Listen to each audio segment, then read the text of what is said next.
Today we're going to talk about one of the most influential, important sports figures of the past century that you probably have never even heard of. You've never heard his name? Today you will, and then you're going to find out how important he's been to the sports that you watch and enjoy every day. All right, if you've never known this name, if you've never known this sports personality, today's your special day because I'm going to tell you some important information about someone who has influenced sports to such a degree and really elevated our level of enjoyment of sports over the years, over the decades. And you've probably never heard his name, but by the end of this video, you're going to know some important information about a person that has been so influential in sports. Let's get right to it. This person that I'm talking about was someone in sports that helped bring different people together, helped bring races together, helped bring people of different ethnicities together. And that's one of the great things we've always talked about with sports. The fact that it eliminates some of the prejudices that human beings have. The great thing about sports is that if you can compete, that's all that matters. It doesn't matter your color, your ethnicity, your religion, where you come from, what language you speak. If 5 people can get the job done on a basketball court, let them be the best 5 and go out and do it. If 9 people can do it on a baseball diamond, let them go out there and go mano-a-mano against another team. And that's one of the great things about sports, especially over recent decades where social media and just the media in general has a habit of inflaming things, has a habit of taking differences and inflaming them. Many of the media, it seems like that's their goal. Inflaming situations, pitting one person against another, one party against another, one color against another. Sports transcends that. Sports is a place where we can all have fun, forget about the noise, and focus on the court, the field. And this person that I'm talking about did that in spades, and I'm going to tell you what he did in just a second. But also, there's another side of how influential this person was. And that other side is whenever you tune into a game, whenever you turn on the radio or the television, you enjoy the action and you've become accustomed to enjoying the action in a certain way. You've become accustomed to hearing certain geography about the court, the right elbow, the right baseline, around to the left wing. Those are some of the court terminology, the geography, especially on radio. And so you've gotten accustomed to a lot of those phrases. You've also become accustomed to hearing certain people broadcast the games, certain names that you know, certain names that have become some of the best in sports broadcasting. And so whenever you turn on a game, whether it's television, whether it's radio, you're seeing something online, the chances are that that game in some way, shape, or fashion, through the broadcaster, through the network, through the outlet, has been developed through a tree that started with this gentleman I'm talking about. So this is someone whose reach really cannot be quantified or measured because it was huge 20 or 30 years ago, and just imagine where it is now. So these are 2 areas that I've mentioned that this person greatly influenced. Race relations, sociologically, that's one side of it. And then the actual terminology, the actual court geography, the broadcasting side is another side. Okay? So who could be this person that influenced both of these and whose reach and influence can still be felt today? I'm going to tell you in just a second. If you love this radio show, please hit the subscribe button and don't forget to share, like, and leave reviews. Your friends will thank you, and they'll think you're super cool. All right, so let's forget about the suspense. I'm going to tell you right now who this person is. This most influential person that you've probably never even heard of is the great He was fantastic.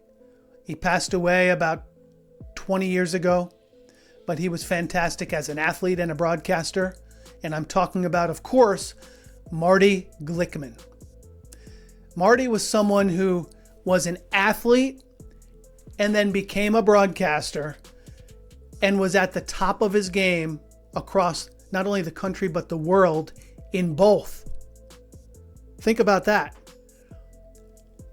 The top as far as an athlete, the top as far as a broadcaster. And this was the same guy.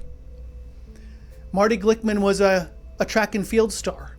He was a star. He went to Syracuse University and he starred there as a track and field star. In fact, he was on the 1936 Olympics.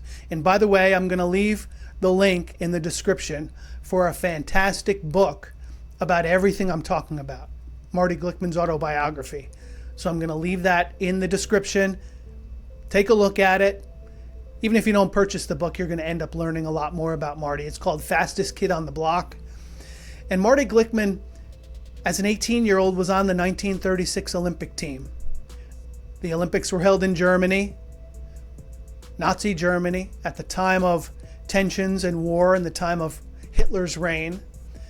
And on the day he was supposed to race, Marty Glickman was removed and did not get to race in the 4x4 relay, even though he was supposed to race. He had practiced, worked his entire life for this. In fact, Jesse Owens spoke up and said, Marty's the fastest one for this leg. We need Marty.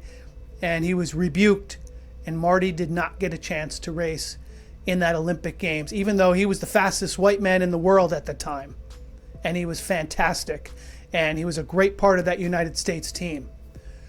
So there's the first part, because over the decades since 1936, I mean, we're talking 90 years now, that story was passed down. Marty discussed it many times. He elaborated on it. And so that's where I say Marty was someone who brought these issues to light. It was obviously a flashpoint of our world at the time. And Marty was someone that brought black and white together, Jewish and Christian together, because he was just a runner. He was 18 years old.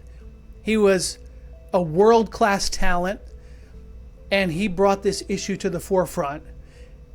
And at the same time, galvanized the team, galvanized the country around him, and I think even more so in the decades that have come.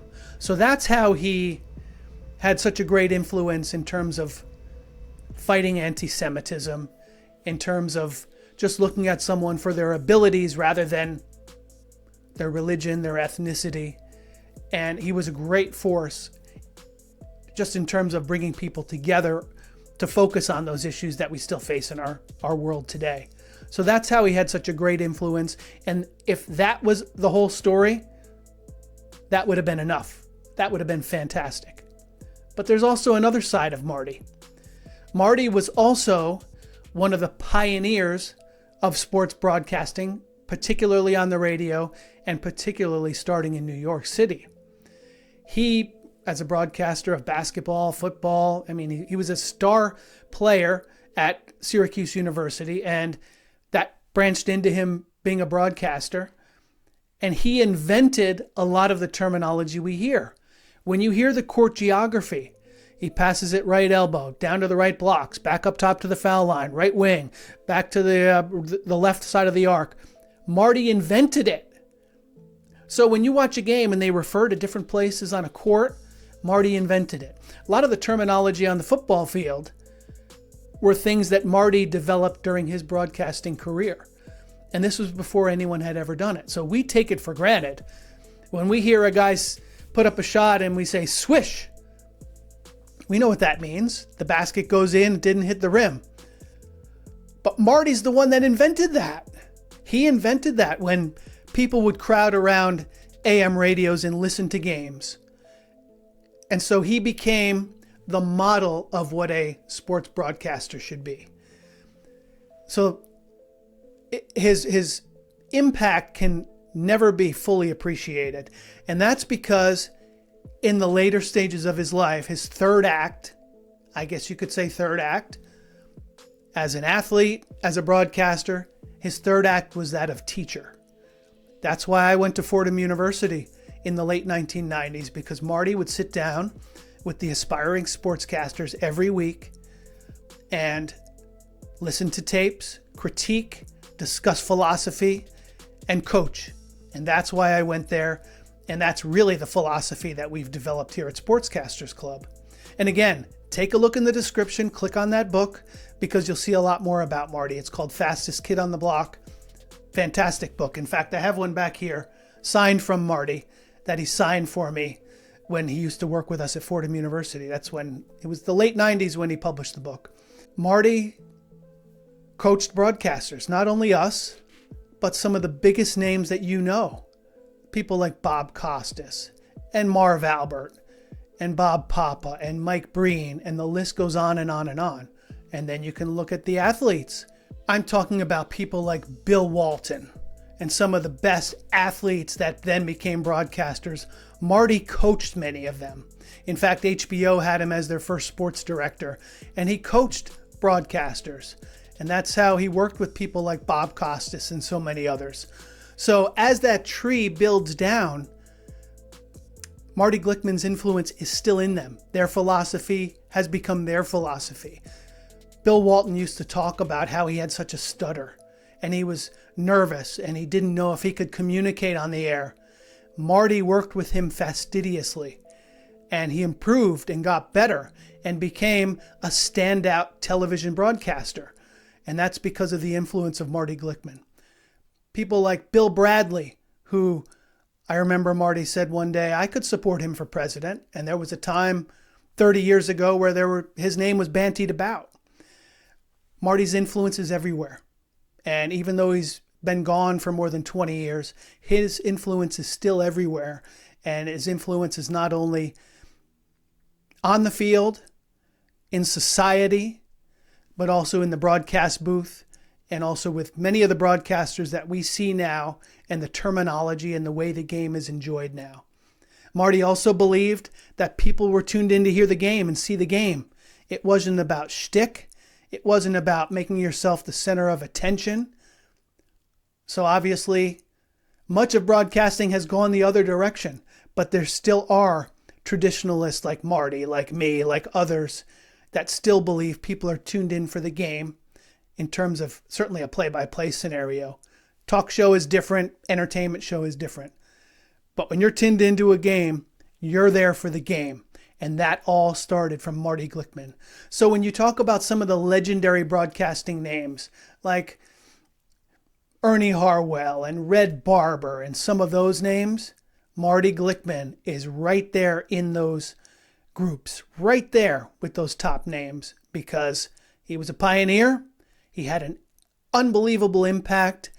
It's felt certainly here at Sportscasters Club, but it's felt across the world because of the people that his influence touched on the field, in society, in the broadcast booth, and on television and radio.